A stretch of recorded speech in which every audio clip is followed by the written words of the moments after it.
Okay, so we talked about the fascia in the neck, the lymph nodes in the neck, and now we are going to talk about the topographic anatomy of the neck. The neck is divided into triangles. It's just a topographic description, and it serves as a guide in which we can in which it provides essential landmarks for deep structures and what we expect in a specific area. These spaces contain the lymph nodes that drain the structures in the oral cavity and head and neck area. And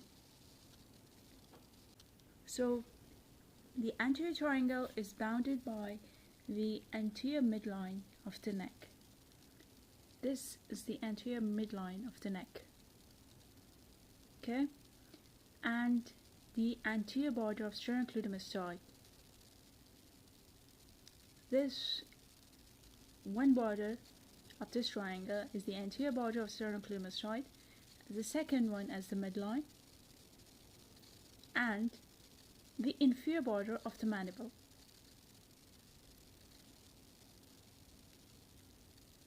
The jugular notch here, it constitutes the apex of this triangle, and the base is formed by the inferior border of the mandible. The posterior belly of digastric, and here this is the posterior belly of digastric here, and the superior belly of the omohyoid.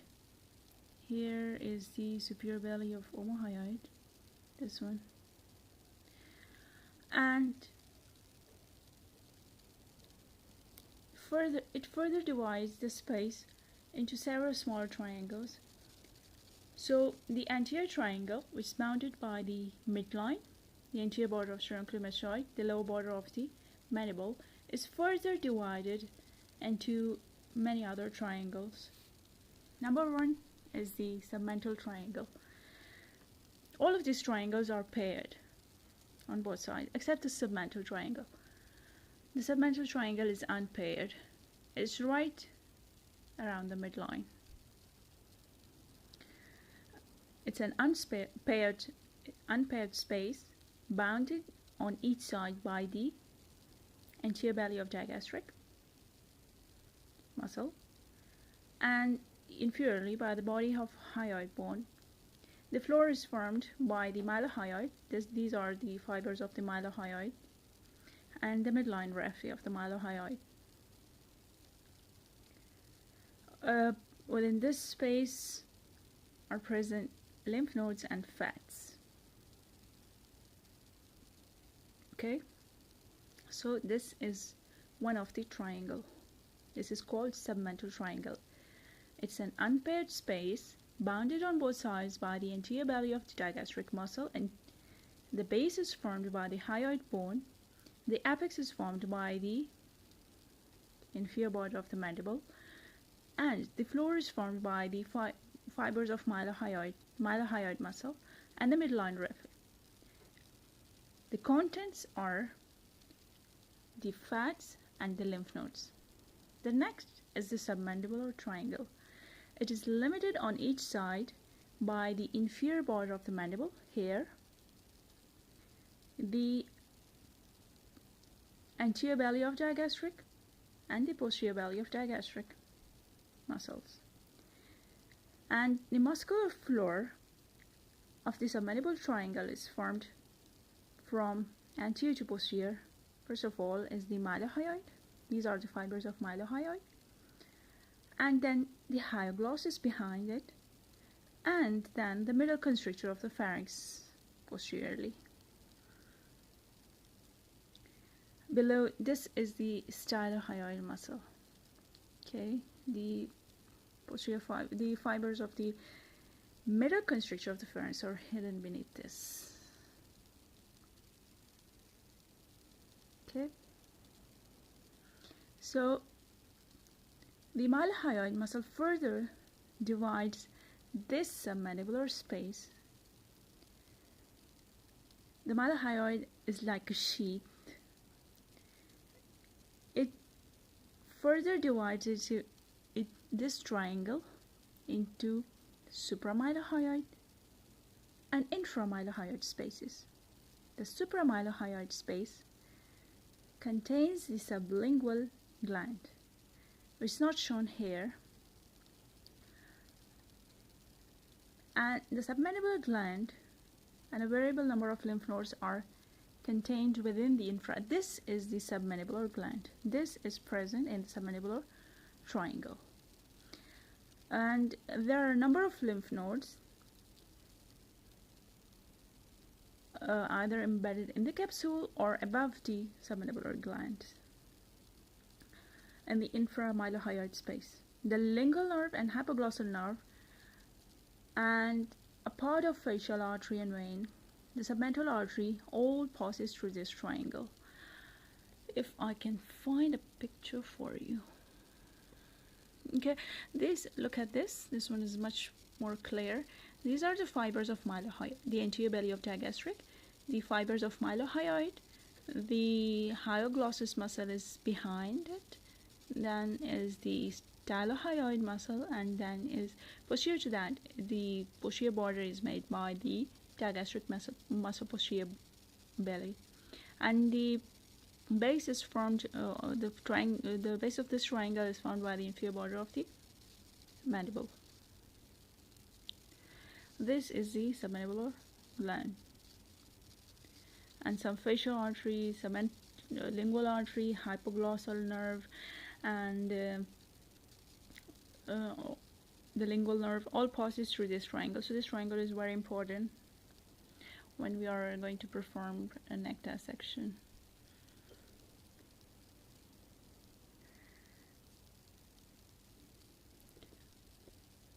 You can see here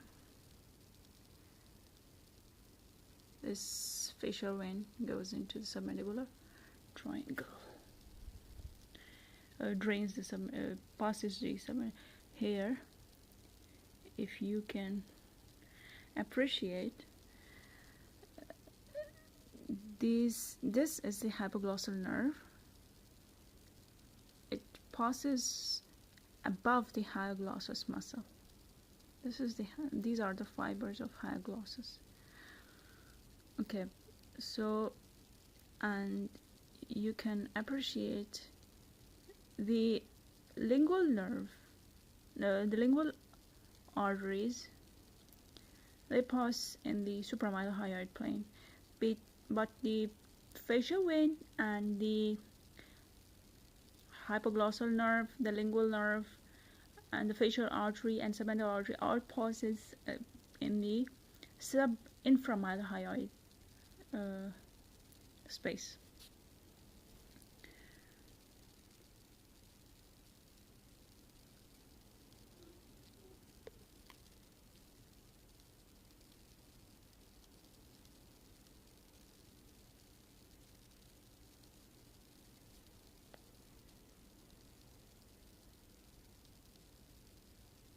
Okay, this is the mylohyoid muscle fibers shown in this direction, and these are the facial vein and submental veins, and this is the submandibular. This is the tail of parotid gland. Sorry, this is the submandibular gland. Let me see if there is another picture that I can show you. Okay, so the hyoglossus muscle fibers are in this direction and upward. You can appreciate them in this picture. These are the fibers of the hyoglossus muscle, and anteriorly this is the mylohyoid muscle. Mylohyoid and hyoglossus. Okay, just to give you an idea, these these are the fibers of hyoglossus muscle, and this one is probably the hypoglossal nerve supplying the tongue. Okay, and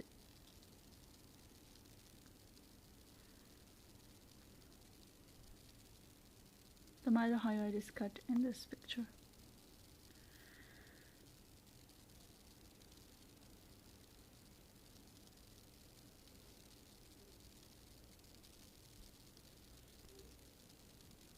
This is the hypoglossal nerve over the hyoglossus muscle, and then below it runs towards the tongue below the mylohyoid.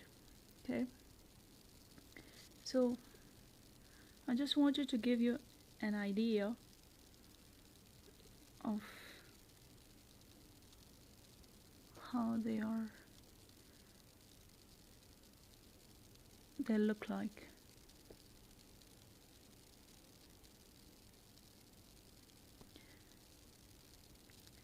These are the facial artery and vein passing through the submandibular triangle. Okay, you can appreciate them. These are the facial artery and facial vein passing in the submandibular triangle,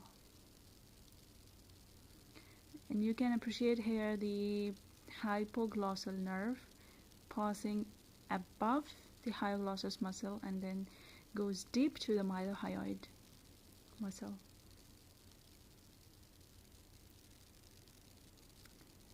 And this is the lingual artery, and I can't find the picture showing the lingual nerve. Okay, anyhow, these are the part of the anterior triangles, the submental submandibular. Okay, now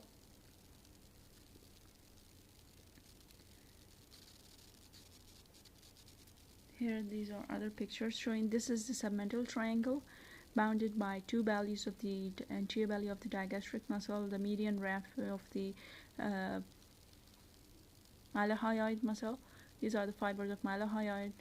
And then this is the second anterior triangle. The submandibular is called the submandibular triangle. It's bounded by the anterior belly of digastric, the posterior belly of the digastric. This is the stylohyoid muscle, and the floor is made by the anteriorly by the mylohyoid and posteriorly by the fibers of the hyoglossus. And this submandibular triangle is further divided into supramylohyoid and inframylohyoid. The supramylohyoid space contains the sublingual gland and a part of the submandibular gland and the submandibular duct, and in the mylohyoid space we have the facial artery and vein, the submandibular gland, and the hypoglossal nerve, the lingual artery. All of these are here present in this area, so it's a very critical area. We should be very careful when we are performing a neck dissection in this region. Then comes the carotid triangle. The carotid triangle is also called as superior carotid triangle. It's bounded superiorly by the posterior belly of the digastric. This is the posterior belly of the digastric muscle, and inferiorly by the superior belly of omohyoid. This is the superior belly of omohyoid. This is the inferior belly of omohyoid. Okay, so the superior belly of omohyoid, the posterior belly of digastric muscle, and posteriorly by the anterior border of the sternocleidomastoid. So this is another part of anterior triangle. It's called as the carotid triangle. The carotid triangle is very important in the surgical approach to the carotid system, and this area has very important structures. The common carotid artery. This is the common carotid artery. The internal jugular vein, the vagus nerve, the sympathetic trunk, all of these lie within this space. The common carotid artery divides into internal and external carotid arteries in this space, and at the level of superior border of thyroid cartilage. This is the thyroid cartilage, this one. So at the superior border, this divides into internal and external branches. And the deep cervical lymph nodes that we talked about that are present along the jugular nodes, they are also present in this area between the vein and the common carotid artery within the carotid sheath. Okay, in order to approach the nodes along the internal jugular vein, we have to open the carotid sheath. So carotid sheath is to be removed, and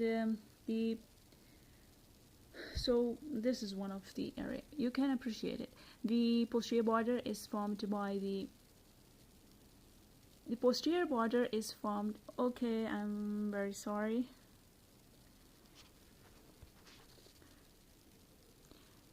Ali Yousafzai, you can use maybe headphones will help you. I don't know why my mic is not working.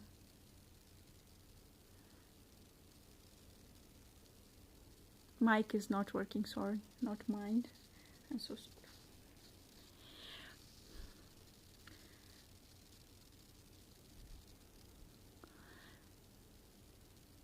Can you hear me now?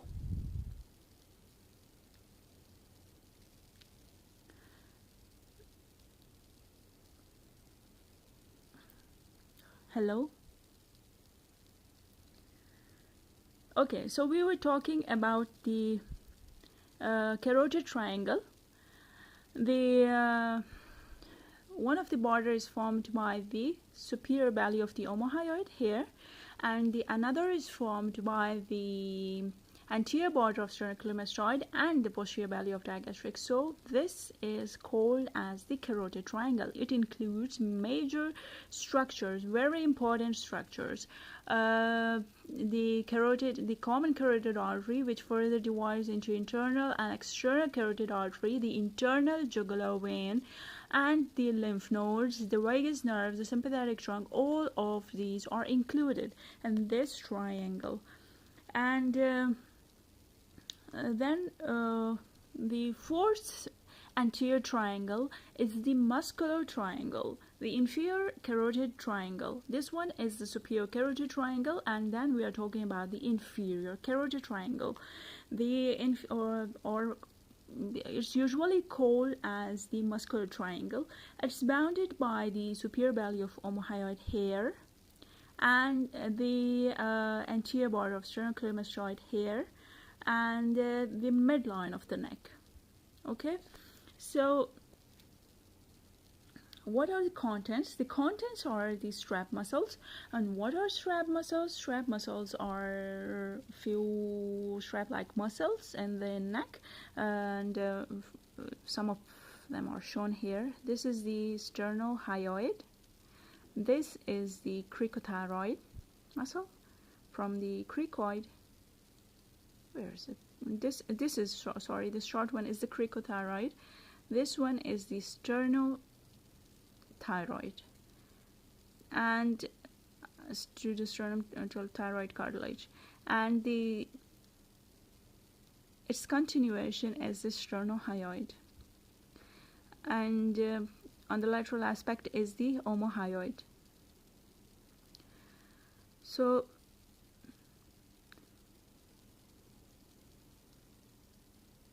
this one is the sternohyoid. So the sternohyoid, the sternothyroid, the thyrohyoid runs from thyroid to the thyroid cartilage to the hyoid bone and the omohyoid. All of these muscles are called as the strap muscles. Besides that, we have the thyroid gland, the parathyroid glands, the larynx, the hypopharynx, the trachea, and the cervical esophagus are all parts of this muscular triangle. So these were the contents. Then coming towards the posterior triangle, the posterior cervical triangle. Okay, posterior triangle is this one. It's bounded anteriorly by the posterior belly of the sternocleidomastoid muscle and by the anterior border of trapezius muscle, and inferiorly by the middle third, not the last part or the first part, but the middle third of the clavicle. Its floor is formed by the splenius capitis here. This one is the splenius muscle, and then is the levator scapula. Then these are the scalene muscles, the posterior, middle, and anterior scalene muscles, and then the inferior belly of omohyoid. It crosses the space, and this inferior belly of omohyoid further divides this posterior triangle into two smaller triangles. This one becomes the occipital triangle, and this one becomes the omoclavicular or subclavian triangle. The occipital triangle contains the spinal accessory nerve, which runs in this direction from above to below, and the